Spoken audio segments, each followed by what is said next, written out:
All right, another edition of Hot Ones Challenge here at Your Castle Real Estate. I got my man Dan Fortune in the hot seat today. Dan, good to see you, man. Good to see you as well. So you know the drill, Dan. We're going to have 10 hot sauces. We're going to have 10 All distinct right. questions to talk about real estate, talk about life, talk about you, whatever you want to talk about.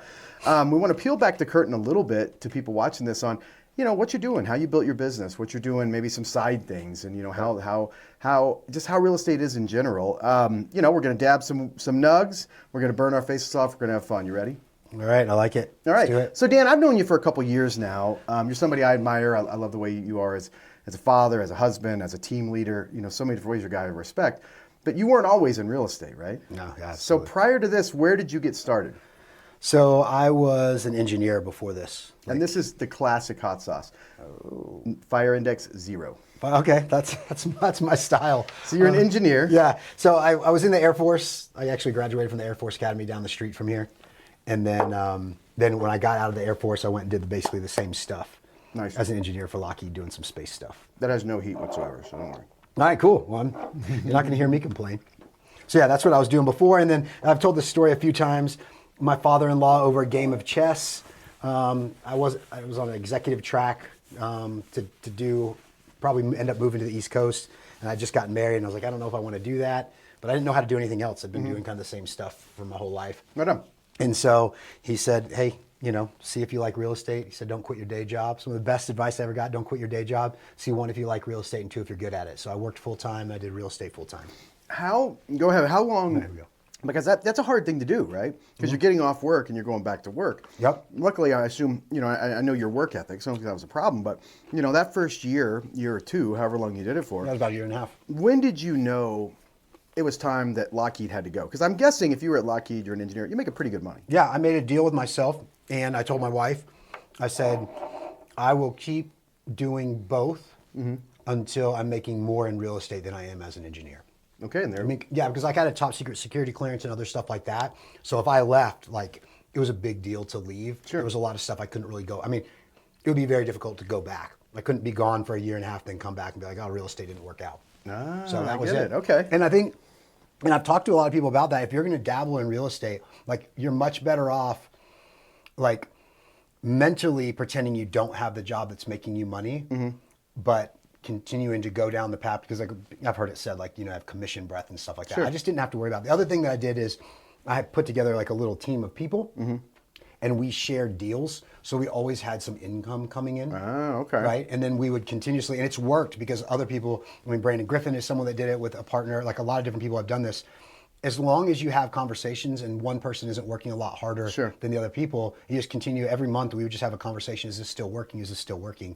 And it was great because it smoothed out that when you're new to the business, normally there's this huge cycle that you get in because you get under I totally contract understand. and now you're not. In a different industry, I remember getting my first commission check, and it was more money I'd ever seen in my life.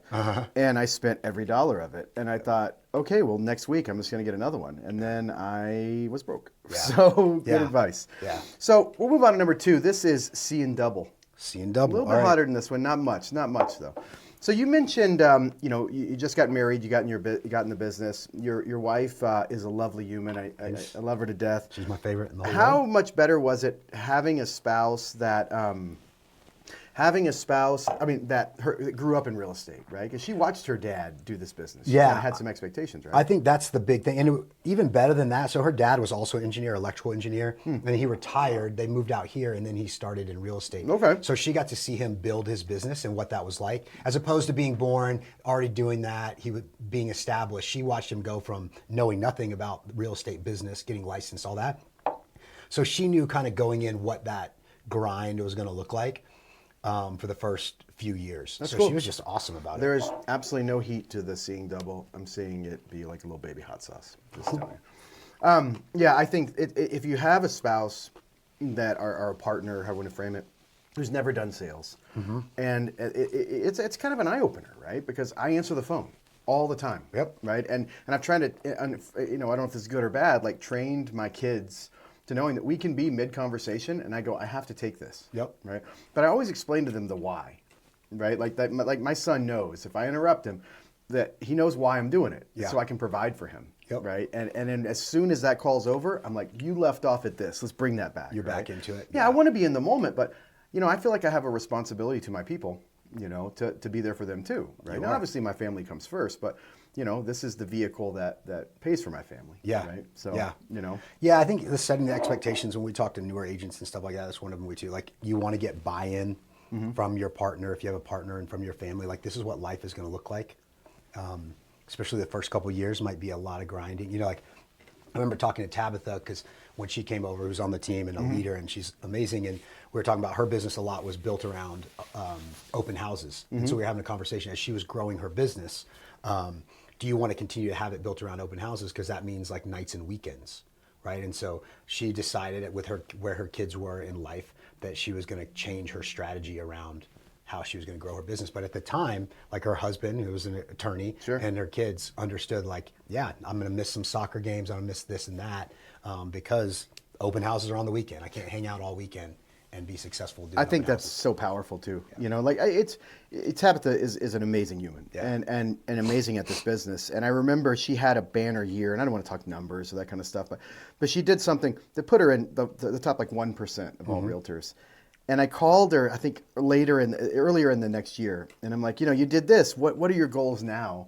And she said they were less. Yeah. And Self-care. I thought what a powerful thing to do. Don't get me wrong. She's still at the top 1% of all. Still crushing, yes. So I just thought it was a very powerful thing to do that. I mean, have you had to because you're a top producing agent.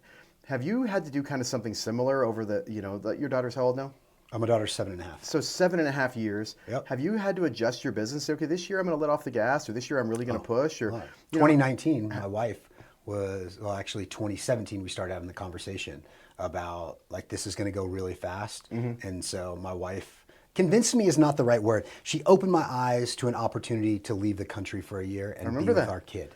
Right. Yeah. And like we were literally just talking about it like a week ago. And I said like that experience totally changed the way I view being a parent and how I prioritize time with her, with my wife.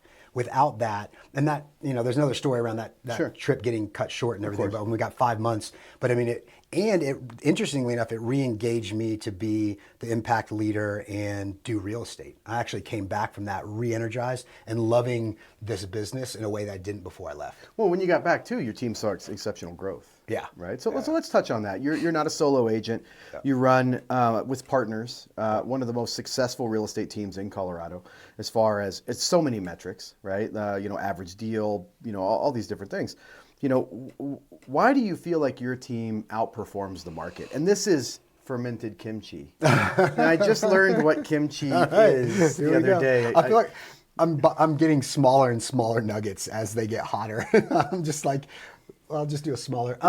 So you're going to get a crumb over there. Yeah, pretty soon it's just going to be a crumb I dip in there. So I think it's a philosophy that you also take, and it's agents first. And I think if you do that, like honestly do it, then it's very difficult not to succeed. You can't have a bad model. Right? If you have a bad model, you can have the best of intentions and it's not going to work. But if you have a good model, I don't even think it has to be a great model, and you put your agents first, that means the type of training you're getting, when they need help, you're picking up the phone and helping them. Like all the things, I don't ever prioritize my production over them. And in the end, it means I make less money, but I want to be a team lead and I want to succeed in that. Like that feels good to me. Yeah, I mean, someone else's success is just it's such a motivating thing, right? Yeah. Now, are you guys adding teammates right now to the Impact Group? We are. Yep. So if you're out there and you're an agent and you're kind of not where you want to be, and you feel like you have the work ethic, you have the attitude, and you're just lacking the blueprint, hit us up. Yeah. Right? Like, let's connect with Dan. I mean, John or Tabitha or, any of those guys. We're collecting good people is what we say. That's a great line. Yeah, I mean, that's what we're doing. Like, we know that if you use the model we use, we can make any agent successful in real estate, because you don't have to be a certain mold to be successful, right? But if you're a really good person and you're motivated, we say come from a place that you want to kind of give back, like you give your best self to the group, and the group is definitely going to give to you, then it will succeed. Yeah, give and get, right? Yeah. Yeah, I love that. There's a place of contribution. There's a wall in the back that has all of our top producers' pictures and stuff, right? Yeah. And I love sometimes walking by that, right? Because it just reminds me of the people that we have, the quality of humans that we have. But one of the things it really reminds me is that there's such a varied background right? Oh, like, yeah. I look at like, Preston Newberry. Preston ran an auto parts store, right? And then he, busted over $500,000 in a year selling real estate, right? Like, there are people that are teachers or in the military, or it's such a broad thing. And I look at that there's no real estate chromosome. No, not at all. That they have. They just have a good work ethic, a good attitude, and a feeling of abundance, and they bust their ass. Yeah. And so it's always a good reminder. So this is also a reminder that the fat cat's coming, right? This is Chairman Meow's revenge. I'm gonna tell you, we're gonna pick it up just a tiny bit, a little bit, just a tiny bit right now. So right? far, I'm hanging with you. I got you, man. You're doing great. So if you look at real estate, and I was talking to Eric Romero about this morning. I said there's so many different things that happen in the industry, right? For a deal, there's the lead generation, there's the the appraisal, there's the negotiation, there's closing, there's all these different things. And I think to some extent, it's our job. Cheers. As a real estate professional. All right, not bad. Doing good so far. You're doing great. To kind of shield them from a lot of the bullshit, right? Oh, 100%. I mean, that's a big part of what we do. they don't need to know. Well, I guess agents don't. The clients don't get to see things like, fighting with the agent or bad written contracts, or just the nonsense that goes on, right? I almost wonder sometimes it'd be better if you peeled back the curtain a little bit and showed them more, so then they would understand value. But through all those things, Do that after the deal's done. oh, that's a great idea. Yeah, after the deal's done, I'm like, man, For now that that we're whole- done. Let me tell you. Yeah. So It's then the kinda stress fun. isn't there. Yeah, that's pretty exactly cool. right. They're excited, and you're not just divulging it in a way that's heavy to them. It's more like, this is all the stuff that actually happened to get you where you are, and this is a win for you. Ooh, I like that. Yeah. What's your favorite part of the deal? Right? Like, because as a consumer, I'll tell you my favorite moment I've ever had in real estate. I bought my very first property in a small town called Alvin, Texas, and the realtor, helped me buy this little place, like 70 grand. And we were done. This is old school. He popped the trunk of his like Buick LeSabre, whipped out an Igloo ice chest, and we had 2 Lone Stars, and we sat on the porch, and he taught me about compound interest. Right? That's my favorite moment ever in real estate because he didn't have to do that. Yeah, and that's awesome. He taught me about how to take my, dude, what can I do to this house? What can I improve it? What can I sell it for? How can I roll that into somewhere else? What's your kind of favorite part of the transaction? I really like negotiating. Really? Like that's my You want to know something funny? I've asked this question to about 20 of our highest producing agents and people that I respect. About 15 say negotiation. Yeah. Because they're competitive. Yeah. Right? That's fun. That's awesome. Yeah. And what do you bring to the table on that? Well, I did negotiations through Harvard. Okay. So I've taken all the classes. I teach some negotiation stuff. That'll do it. Like that stuff is fun to me. So, and also the fun thing. So like when I first started this, I had a lot of ego, I think, that was involved in it. And now at this point in my career, I've kind of, and just through growing as a person, I think of like, you're better off when you take the ego out of it. Sure. And so just make it like a fun thing. And I like that, man. At the end of the day, again, that's something that your client's never really going to know. Like they'll never know exactly how that was done and how much you saved them. One thing I will do is I put together a spreadsheet when we're starting the negotiations. And so like, especially when I'm listing a property, I put together the first offers or the offers that we have in, and then I keep that. I negotiate all the way through it, and then I show them the final. Oh, that's pretty cool. And so it's like, hey, our first offer was here. Here's where we ended up. That's all value that I was able to help bring to you during this process. That's pretty cool. Yeah. So I do that for every deal. That's That's pretty cool. Now, Denver's a really neat place, right? Like and you lived all over, right? You've lived downtown. You've got a place downtown. You got a place in the mountains. You got all this stuff. Any like hidden gems or favorite neighborhoods you think nobody knows about? Oh, nobody knows about? Whoa, that's. Or I guess if you had to move. So today, I did a video like 10 years ago Okay. down on the Platte before Rhino. Really? Yeah, and so I did it because like what I like, you're from Texas, so Sure. San Antonio, they have a river walk. Riverwalk, yeah. And I did this video, and I was like, a river walk should be done here, and like just talking through the value of that area and what it could potentially be. And look at it. 10 and look years at it from now, yeah. Yeah, It's totally different. Imagine when Elitches are gone, right? Yeah. Well, let's get into some El Calientes. Okay. I think I'm saying Sounds that like right. it's- If not, I apologize. I wouldn't know. Oh, I got a little too much. I look but like I can speak Spanish, but I can't. pretty good. All It's right, here got we go. a good way about it. So, A barbacoa. Okay, so we got a little. All right, there we go. how important has it been in your career to develop the right partners outside of just selling real estate, right? Like the right vendors, title, mortgage, how important are those relationships? And then, how do you maintain those? It's huge because I learned early on because like my second deal or my second buyer, I lost. Like they would never use me again because of how bad it was with the lender. Oh, And it was like, wait, I told you about this lender. The lender had showed up to my open house. They seemed nice. I recommended them. They made a mess of it. And then that client never would use me again. It was a Lockheed Martin. She was an engineer at Lockheed Martin. Because in her mind, she had associated the two of us together. And that also happened later with me with a contractor going over and helping a client, and it didn't go well. And the client's like, I won't ever use you again. And it was like, it's wow. wild. It's fucking wild. Right. So I sold a house. I had I used an agent, a great agent. I mean, he's a great guy, and like if you're listening, bud, this isn't anything negative on you. You truly are a professional. But he recommended a house cleaner, and so I had the move-in date for the buyer was on a certain day. That morning they were supposed to take possession at noon. The house cleaner called me and said, "I'm not coming." Ooh. Right? Like, here I am by myself. I'm like, I got to run to King Superstore, buy him. What am I going to do? The house is empty. Yeah. How am I going to clean this place, right? Now, I know the agent, so I never would put that on him, right? But I could see how a consumer could say, well, screw off. Well, I think that's very important for everyone listening, especially any newer agents.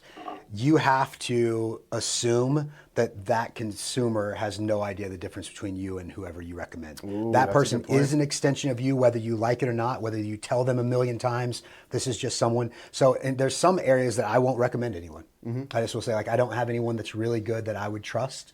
I think you're just as well off just looking online and finding someone to do that. You have your lending license, right? I do, yeah. And walk me kind of through the process of when you thought, where you thought, you know what, I can do this and I can add value. I remember the moment. What was your thinking in that? And then let's fast forward to where you are now. Okay, 2020. Oh, and this is Aminina or something? I don't know. It's habanero and cherry, so we'll figure it out. We can just show it to them. So we got this son of a bitch right here. This is number 6. 2020.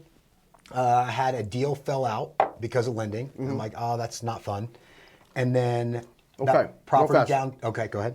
That motherfucker right there. You're going to nibble your tongue a little bit. Okay, all right. Just a little bit. All right. It has begun. The painful process has begun. I'm starting to step into it. Apologize. Yeah, so I had a deal that fell out. That happens every once in a while. That's the business. And then the next deal was mine. And it fell out of contract. And I know exactly how much I make. I understand. I'm like, this doesn't make sense to me why we're having these problems. And then I had a third deal fall out. So in 1 month, 3 deals fell out, one of which was mine. In between the second and third, it dawned on me, I work with some investors, but 99% of my deals involve a loan. And I'm like, I'm handing over my livelihood really to someone else to make sure they do it right. Sure. And I just did not feel comfortable with that. I'm like, I'm taking control of this. Ooh, good for you. So it wasn't necessarily about money. It had nothing to do with money, zero. It was all about control. Well, I guess it did money closing my deals, real estate right? deals, My own real estate deals, but it wasn't about additional money. I tell you, we've talked at length about this over the years. I take a lot of pride in being a connector. I mean, and I want, when someone gets a referral from me, man, I want them to know they've been vetted. And if you screw me, I will never refer you again, right? Like some friends of mine opened a business and did an amazing job through social media and through relationships of building it up. They sold it, and it started to go down, right? I can't refer them anymore. Yeah. Right? I mean, they're not good people, right? It's just they don't go to my caliber. So I guess like you started in lending, you're doing some loans, you're doing some real estate, and you're with a company or two, right? 2, yeah. And then I think now, right now you're at a good place. You're with American Liberty Mortgage, right? Yeah. I personally love the guys over there. Yeah, they're amazing. Like I think Seth, top down to the Chris and Dennis and all those guys are just amazing. But why'd you pick them? Yeah, I did like a 9-month because, so originally I started with a lender when I got my license. I had no idea what I was doing. I just wanted to get licensed. And it wasn't, like you said, it wasn't about making money or doing anything. It was really just about getting the understanding. Then when I went through that, I gave them a couple loans and they kind of made a mess of it. And so I was like, okay, I'm not going to stay there. Then I moved to another place that was pretty good. They were really big. But what was happening is a lot of my clients weren't using me for their deals because they weren't winning on pricing. I see. And so the pricing wasn't good. So I did a 9-month research project, and I'm like, okay, I'm going to figure out how to do this really well, like perfectly, to where it's a benefit to my consumer. Because at the end of the day, I don't really care if I get the loan as long as my client is getting the best deal they can in order to buy their property. Real estate first, lending second is the way that I look at it. And so I'm taking care of them. And so I did this 9-month project, totally redid the back end of the way the loans work, and found something that's pretty money. Yeah, and then, I mean, let's get to the red flag. This is Black-Eyed Susan, if you want to know.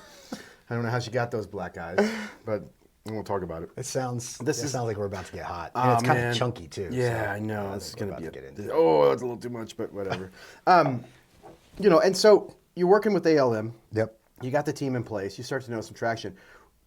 Then you started to come up with the concept of, hey, if I'm doing this and it's working, right, I should be like telling other people about this. And kind of how'd you springboard into your dual program you got now? Yeah, well, actually, I did that in between the second and the third lender.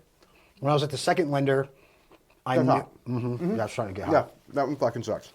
I knew Fuck you, Jeff. that there was an opportunity for real estate agents because, like, it just didn't make sense to me why we were handing over our loans to someone else and have no insight into what's really going on. Even the great lenders, Sure. they can't tell you all the details. They're also too busy to share with you throughout the transaction exactly where you are. That one got me a little bit. Yeah. Yeah, that was, yeah. So the nice thing is, like, I can just hop in and check on any status on any loan for any of my clients at any time. Because you're not doing everything, right? You're not like, No, I'm not structuring the loan. I'm not processing it. I'm not underwriting it. I'm not doing that. I'm basically providing insight and connection. that's really cool. And that doesn't mean an agent can't still, you know, have 3 lenders they provide. Oh, absolutely. You can provide none. I mean, to your point, like sometimes you might not provide a referral to a client because there's no one you trust, so don't refer it. Or you could just refer yourself, obviously, since you're a lender and your team that you know and trust and they're amazing. Or you can refer 3, 4, 5, let them duke it out. I love that, man. I just love having the insight. And if you got a solid team behind you, Yeah. that's all that matters, you know? How's your heat scale right now? I'm doing all right. Damn, you're doing better than I Yeah. thought. Yeah, it's I'm not proud bad. of you. Yeah. Okay, this next one is going to fuck you up. Okay. This is the bomb. This is the greatest hot sauce ever made. Oh, I like this idea. Yeah, it's awesome. So, Yeah, so I mean, I guess to finish that, it's an opportunity for agents to provide more value to their I love it. buyers. Now, you've really ramped this up, right? Yeah, got over 100. Shit. I did way too much again. Some really good agents here from your castle that are crushing it. Yeah. And all over the And yes, landscape, and right? other brokerages as well. Yeah, but All a right. lot of your castle folks. So get in on this bomb, Dan. All right, the bomb. This is the one. Should we toast We this have one? to. I feel like we We need have to toast to. this, like for real. Yeah, this one's a good one. Now, I'm going to tell you something. It comes in and bites your tongue, and then it slaps you in the face. So, hey, Cheers. Oh, I fucking hate the bomb. Let me take a second.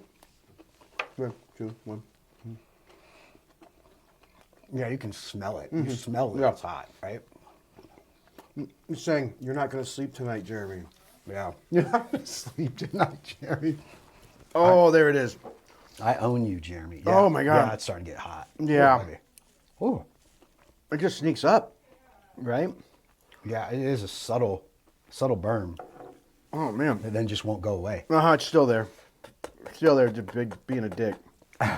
So, you're obviously looking for the right agent still to grow your dual program, right? Yeah, I mean, we're just getting started. So we've been doing it for a little over a year now, 100 plus agents, however many closings. We haven't pushed one. So that's part of the beauty of it is because you're so connected to the loan officer that you're working with and your processor, stuff just never gets pushed. Like we haven't pushed one closing the entire. I mean, that's pretty powerful. That's very, very powerful. Pretty powerful and staying competitive. So, Yeah.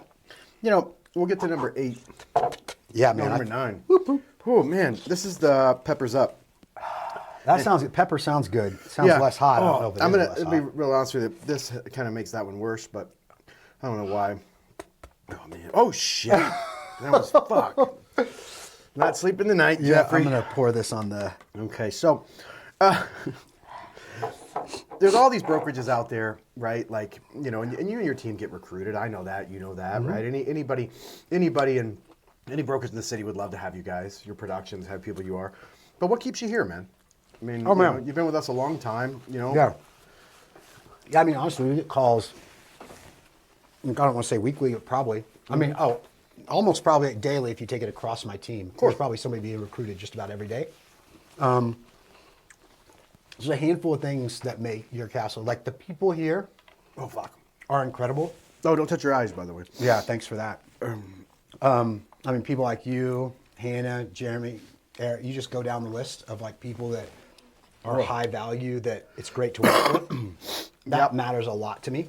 That it's a local brokerage matters a lot to me. We were somewhere before that wasn't local. So we just, like everything that's being done is relevant to what's here, to the clients I'm working with, right? I'm not getting this national stuff that is the majority of where the focus is because the brokerage is trying to touch everybody in their, like everything. I mean, we get national trends and stuff like that, but it's focused on what's happening here. That analysis for me is super valuable and for my clients. Man, that was local knowledge, fucking hot ass shit. Right there. I got like the head sweat. I got the head sweat going on. It's not good. It's not good. I'm starting to feel it. Yeah. This is the last dab, Dan. Okay. The last dab, you got to put a little extra on. Right, that's Okay. what we normally do. So we're gonna dab it up, and then I got a question for you. You've done. My lip is going numb on the right side. Yeah, I'm fucked up right now. Yeah. I'm super fucked up. I'm gonna go bathe myself in milkshake after this, like a That's a fat good kid. idea. I'm literally going to just pound a milkshake after this, and it's gonna be Pepsid AC flavor. But what? Oh Jesus, man! I get just smell that. Yeah. Yeah. Tell your My wife nose I'm is sorry. starting to run. Tell your wife I'm sorry. Get to bed tonight. What's a favorite transaction you've done, man? Or like, is there any deal that stands out? Maybe it's the clients, maybe it's the situation, maybe it's how hard it was, but opportunity just to give some love to some of your people. Like, has there been one of those deals where you go, I can't believe I pulled it off, or like that was the most fun? I'll tell you, I closed a deal with my friend Charles Roberts, where he was my agent, and it was some of the most fun I've ever had. And I hung out with Charles all the time, and it had nothing to do with the house. It had to do with me spending time with him in his element. And getting to see somebody who was really good at this business is fucking hot. And really, really good at this business work. And I admire excellence, right? And I enjoyed that process. Probably the most fun I've ever had in a real estate deal. But what's one of your moments? Well, I'll use something recent because I could put on one hand the number of bad deals I've had. I've just gotten really lucky, worked with really good people. My business is all referral and sphere, so I'm just always working with the people that I like. But I got a referral from, and just to make it fast, it was the most difficult clients I've ever had. They didn't treat each other well. They didn't treat their kid well. They treated me very poorly. It was just bad. The energy was so bad. And at the end of that transaction, I started working with, so I do some life coaching. I have a life coaching business. The guy that life coaches with me, double PhD, super good guy, his daughter was getting married. And so I was helping them. And this young couple, they were planning a wedding and they just wanted to be close to her dad and mom because family was super important to them. The husband came from like a more challenging growing up. She came from an amazing parents. And so like helping them find a place that was gonna be close to their parents that they could afford, that made sense, but was also a nice home. It was like the challenge of it and helping them through this process of buying as much as they could afford without going over, but knowing they were going to buy something that was going to help set them up for their financial future was so fun. That's cool. Like, yeah. That's got to be gratifying. Like a lot of times I feel like we can get lost and it's just another house, but the power that helping someone buy real estate, good real estate has for their financial future is immense. Yeah, I don't think people realize. It's just. It is very powerful what we're able to do. I was talking to Lon one day, and Oh, did you do this already? no, it's still here. Okay. Load it up. I was talking to Lon one day, and I said, how does it feel driving around, right, and seeing investment properties or things that you built or whatever it is, and being proud of that? And he goes, building wealth for my clients and helping agents build wealth is more gratifying than anything else. Most agents don't even have a retirement account. Right. So to play a role in that, it's awesome. Last dab, let's go.